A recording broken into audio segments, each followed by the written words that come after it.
If you don't enjoy a game of Monopoly, it's likely because you've been playing it wrong. If you dislike board games in general, it's likely because you played Monopoly wrong. It's not Monopoly's fault, and it's not yours either. Monopoly, on the whole, is a perfectly serviceable game. But its legacy will always be that it's a long, terrible game that will make your family be mean to you. That opinion is not unwarranted, but it is partially our own fault because, as I previously stated, we've been playing it wrong. We've added rules to make the game more fair. We've forgotten rules for the same reason. We've done so much editing of how the game should be played that we're playing a broken and terrible version of the game, and this has caused irreparable harm to board games as a whole. I can tell people I enjoy poker. I can have people over to play euchre. I can partake in an evening of bridge. I can head over to the casino to play any number of games. But because of Monopoly, it's weird and slightly childish to invite a friend to play board games. Board games aren't fun. They're not for adults. Still, I love board games. Many people do. Some people will even evangelize the hobby of board games because of how maligned it is. They'll spread the gospel to anyone who'll listen because there is more to board gaming than what lines the shelves at Walmart. They want to tell you all about it, so they will. But the legacy of Monopoly remains, which means that if people dare to compare modern board games to Monopoly, the hobbyists will cringe. If someone tells you they play board games, you might ask, board games like Monopoly? And their immediate and emphatic response will be, no, not like Monopoly. And they'll go on endlessly about how much better everything is than Monopoly. But here's the deep, dark secret of board games.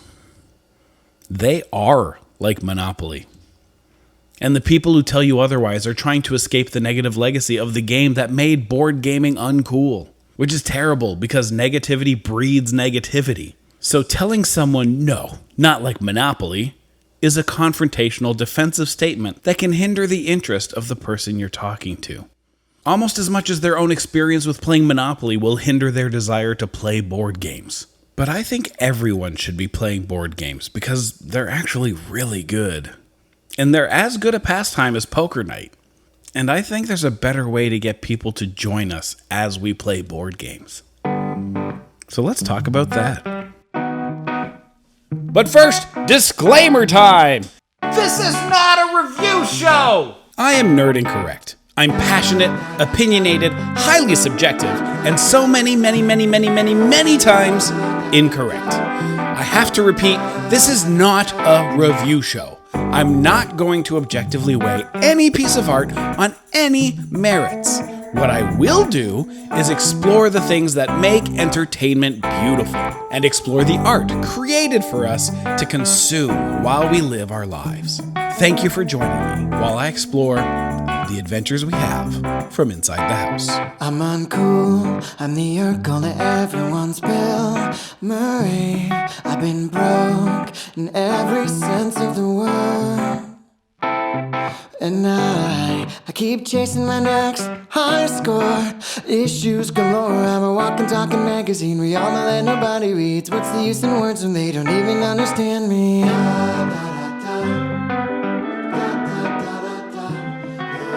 Welcome to The Adventures We Have from Inside the House, a podcast about entertainment, how and why we consume it, and how it shapes our lives.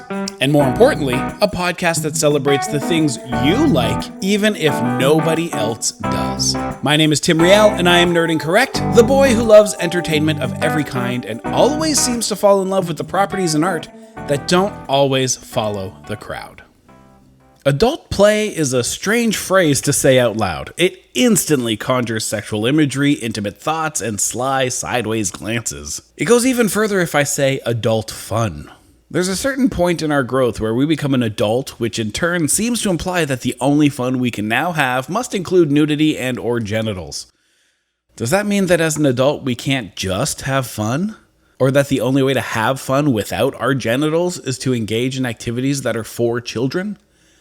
These questions, by the way, are rhetorical. Of course not. Adults have fun all the time without any sexual component to the activity. But try explaining to anybody that you're going to go have fun playing with adults, and that the play you will be partaking in is reserved for the adults in your life. Then see if the person you're talking to doesn't smirk and turn their head slightly and snicker. This is obviously because we have termed sexual properties as adult. I mean, it's the definition. Adult movies, adult club, adult magazine. So I can't just simply start going around saying, hey, who wants to join me in some adult play? There will be a lot of disappointment on everyone's part. But I do want to invite adults to play. It's my favorite form of entertainment. Passing the time with other adults engaging in play. Conversations aren't just conversations. Sometimes they're a game of funny bits and comedic improv. A night out at the club isn't just getting drunk, it's dancing and laughing, and sanctioned and unsanctioned karaoke. A trip to the beach includes frisbee and volleyball. A trip to the park includes basketball and catch. And when you come to my house, it's for all of the above, but more importantly, it often leads to board games. And these board games are for adults. And not because of bad words and naked butts. They're just made for people who aren't children. Board games are an obsession of mine, and one of my favorite ways to spend an evening with other adults. And sometimes, convincing adults that board games aren't all for kids can be a challenge. Everyone's childhood was different, but broadly speaking, if your childhood included Monopoly, you probably don't like board games. Or at the very least, aren't overly enthused at the prospect of playing board games. This isn't Monopoly's fault per se, but that doesn't make it untrue. For the majority of adults, their experience with board games consists of a bunch of stuff, but most notably it includes Monopoly, and like myself, they played it wrong. And the way they played it made Monopoly not fun. In board gaming terms, there's a concept referred to as house rules. These are rules added to a game by your game group to make it more fair or more fun or end arguments and sadness. For most games, this isn't a big deal because most house rules stay with that particular group. But Monopoly is different. Monopoly is old and ubiquitous, and for all intents and purposes, it's a kid's game. So here's what happened.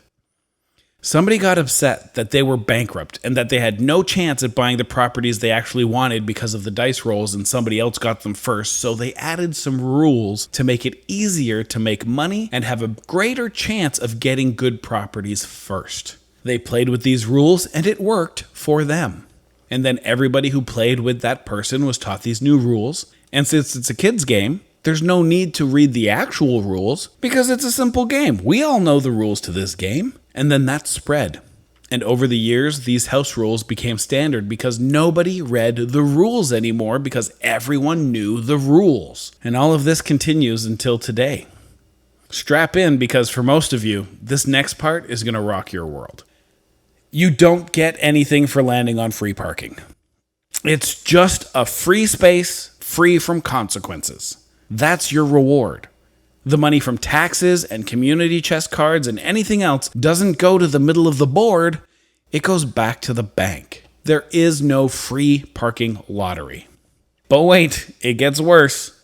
When you land on an unowned property, you can't simply decide not to buy it and pass the dice. Even worse, some of you think you need to do a full lap of the board before buying properties.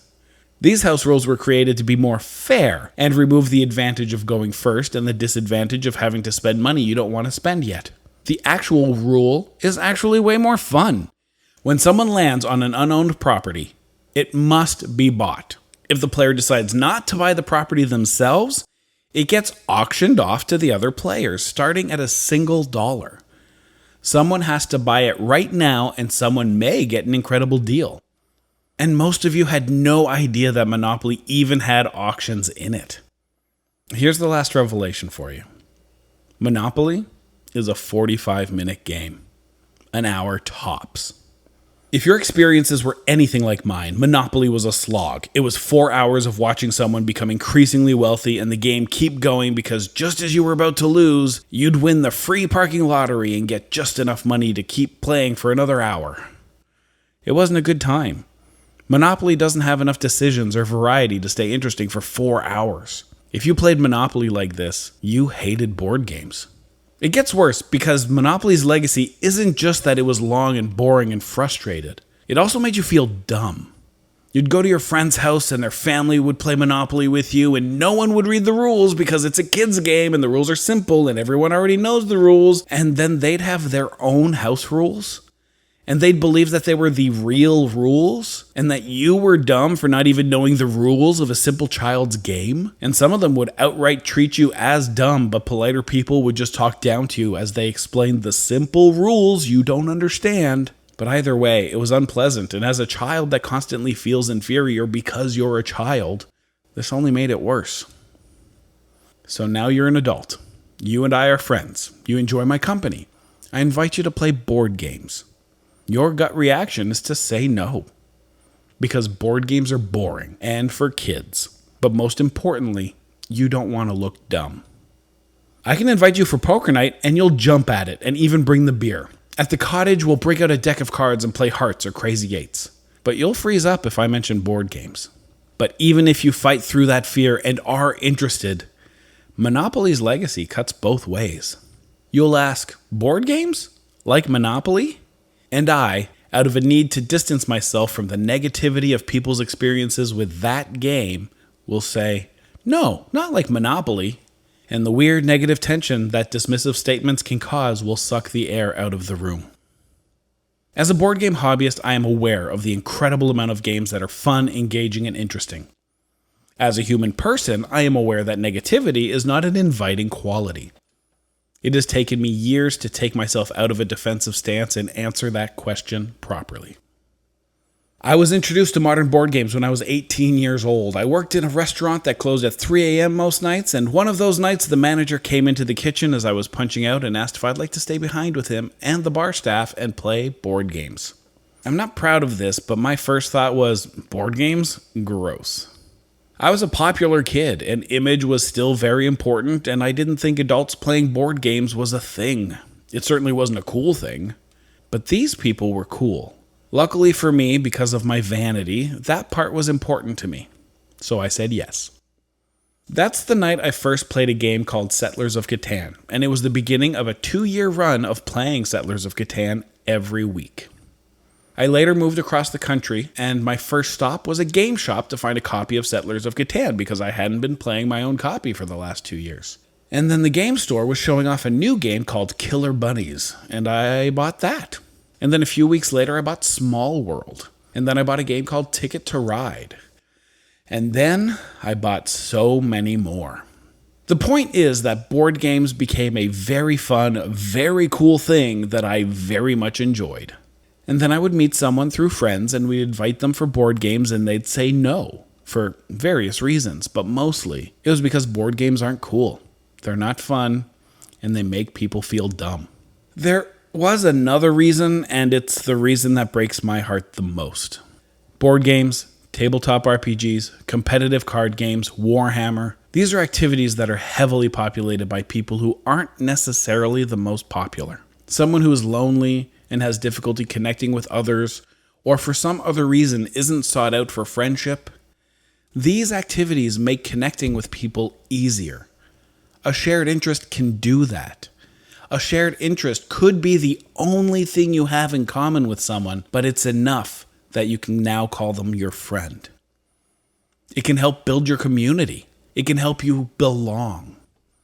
But belonging doesn't change your past experiences, your lived life, your anxiety, and your assumption of others.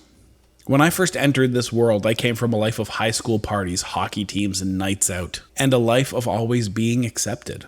When I started joining the board games community, though, I was treated coldly, like an outsider, and with defensive exclusion. And rightfully so. These people's lived experience had taught them to distrust people like me. That people like me didn't care about them, and that I would take this thing that they love from them. Because if the cool kids started joining up, why would they keep including these not cool kids and ask them to continue playing? They would be pushed out. They had lived a life of being pushed out of their other groups and being relegated to being outsiders. Why would this be any different? So my introduction to the board games community was one of defensiveness, anger, and fear. Justifiably so. I was lucky enough to meet some people in that community that were more open and welcoming to me, and they remain some of my best friends today. But that self-protection and negativity remains a standard stance for most of the people in my favorite hobby. Some people were not as fortunate as me and did not have a great experience with modern board games or the people who play them, and that gave them one more reason to dismiss board games. So when I brought up board games, it was usually met with a lukewarm response and a quick change of subject. But sometimes they would ask, board games? Like Monopoly? Which was an invitation to continue. My experience with board games early on, my understanding of the community I was in, and the knowledge that nobody likes Monopoly, I would defensively and forcefully say, no, not like Monopoly.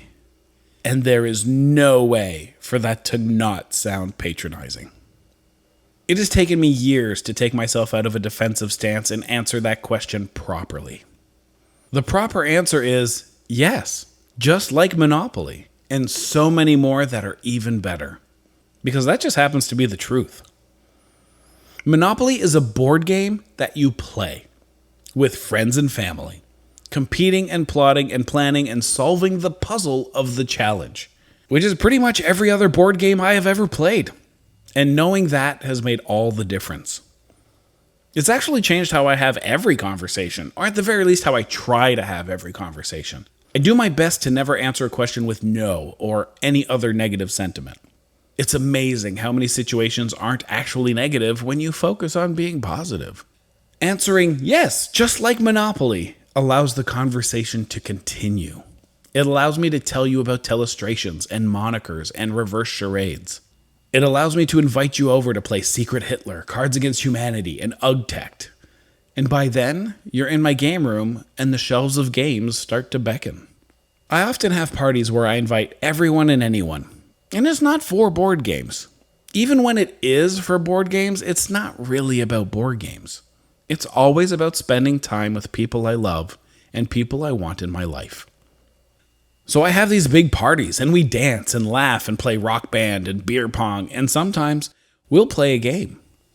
But inevitably, someone will end up browsing the collection and something will catch their eye. When that happens, I invite them and the other people interested back for another night when we will play actual board games. It's not easy to teach an adult how to play modern board games. I can teach any of my games to a child because children are great at learning new concepts. I mean, they suck at being good at games, but they're really good at learning new ideas. Adults, though, they're terrible at it. Adults learn by comparing new concepts to concepts they already know and understand, but modern board games aren't easily compared to games that most people will have played. Explaining deck building or worker placement is more difficult than it should be because they don't have an analog in Scrabble or Trivial Pursuit. They're brand new ideas, and they're not like anything else.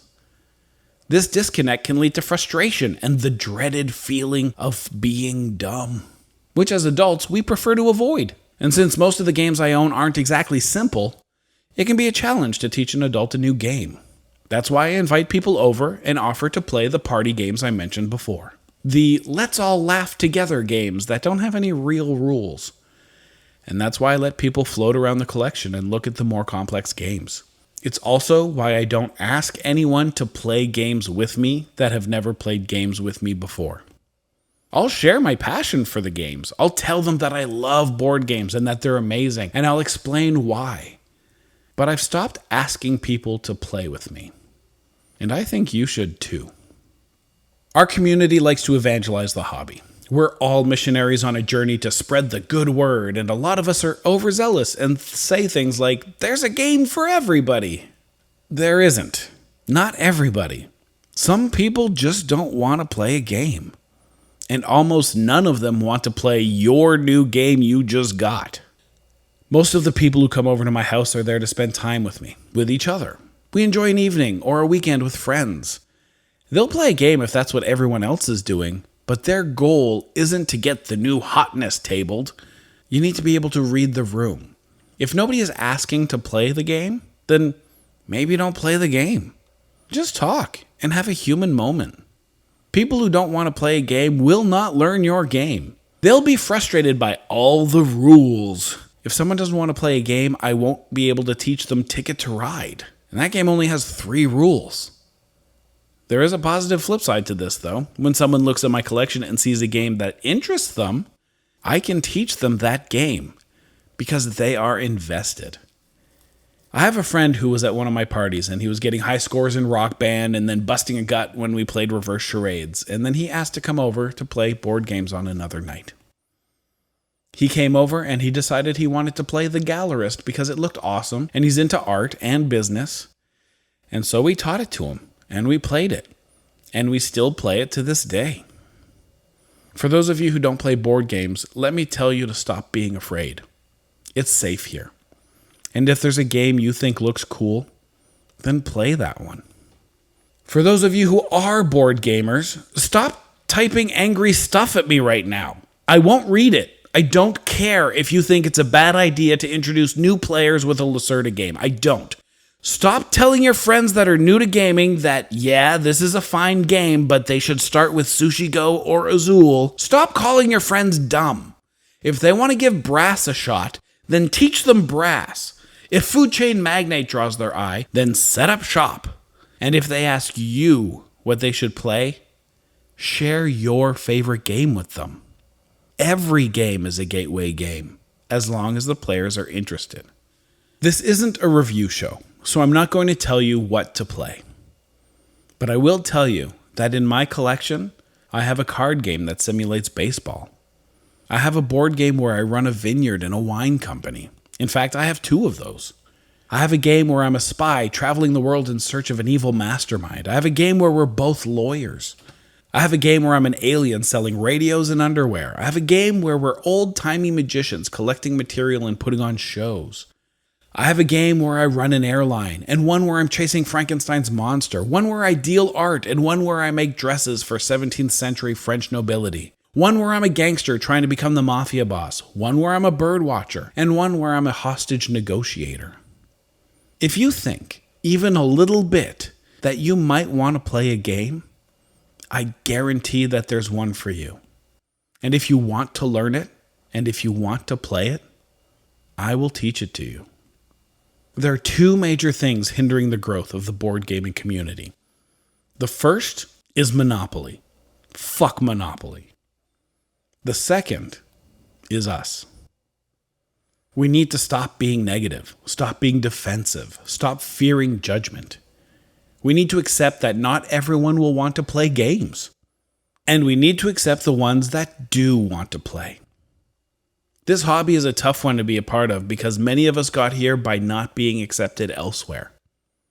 This is a safe space for many.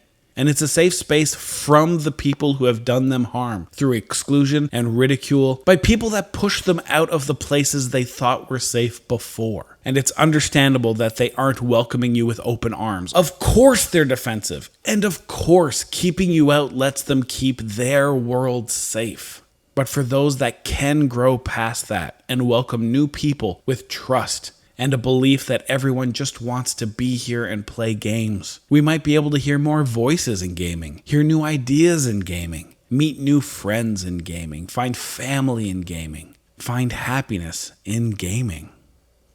We need to stop evangelizing the hobby and instead just share that we enjoy it.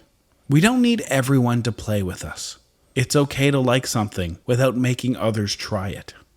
And when we talk about what we like, someone will be interested because they like us and they want to connect with us. And they'll say, "You play games? Like Monopoly?" And we'll say, "Yes, just like Monopoly."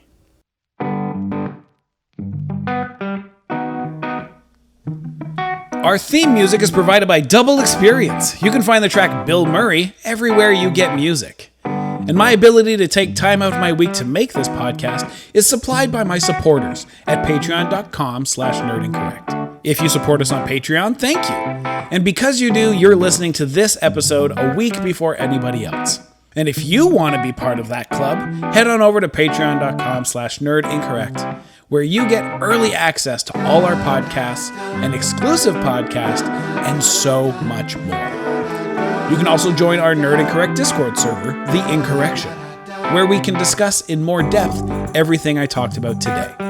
If you want your question and or comment about today's podcast featured in next week's episode of discussing the adventures we have from inside the house, you can drop it into our podcast-specific Discord channel or comment on the Patreon post of this episode. All of the comments on the Patreon will be featured, and if possible, as many of the Discord comments as well. I'm Tim Riel. Thank you so much for listening, and I'll talk to you next week as we discuss more of the adventures we have from inside the house. I'm uncool, I'm the uncle that everyone's built me, and that's alright with me. 'Cause I'm a walking, talking magazine. We all know that nobody reads, but what's the use in words when nobody understands me? What's the point of trying to be someone that I can't be?